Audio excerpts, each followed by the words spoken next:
Қайырлы күн достар, сіздермен бірге ұлдынай қазақша рецепті.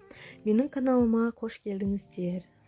Бүгін сіздермен бірге сүзбелі бәліш, яғни творожный пирог дайындайтын боламыз.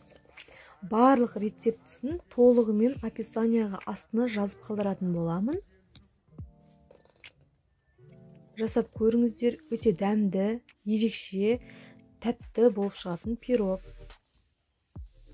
Ең алдымен бөлме температурасындағы сары майға қантымызды қосып, жақсылап қантымыз ерігенше миксерлеп алатын боламыз.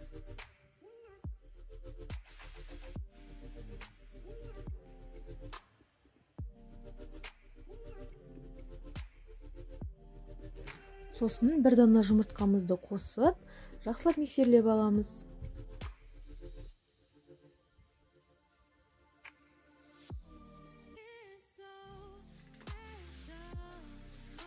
Ұнымызға ең алдымен қопсытқышты қосып алатын боламыз.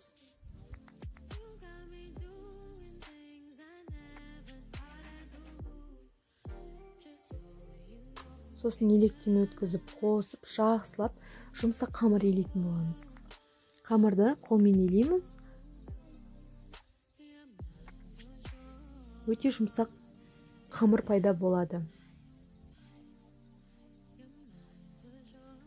Не осылай шықты қамырымыз.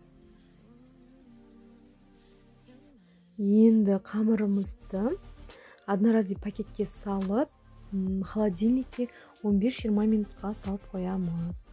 Ендігі кезек начинкасында, яғни салмасында менде творог, жұмыртқа, қант, манка барлығын қосып алдым. Қосып блендермен жақсылап езіп араластырып алдым. Осындай сүйек масса пайда болды менде. Енді формамызға қамырымызды жақсылап шетін шығарып дайындайтын боламыз. Менде форма 26 сантиметр форма. Начинкамызды құйып, бетін тегістеп,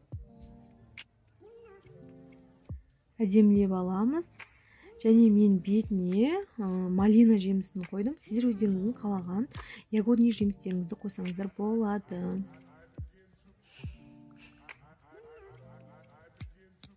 Осы кезде пештеріңізді қыздырып қойыңыздар 180 градуста. 180 градуста 30 минутта пісіп дайын болатын болады. Дайын болды, жақсылап суытып алып, сосын формадан босатыңыздар. Сонда оңай, жеңіл босатылатын болады. Ал мен бетіне қант ұнтағын септім, сахарная пудра. Сіздер олай жасамасаңыздар, сеппей қойсаңыздар да болады. Өте дәмді, өте ерекше, ауызда еритін пирог болып шығатын болады. Жасап көріңіздер. Және де лайк басып, тіркеліп, комментария жазуды ұмытпаңыздар. Сіздермен бірге болған ұлдынай қазақша рецептісі.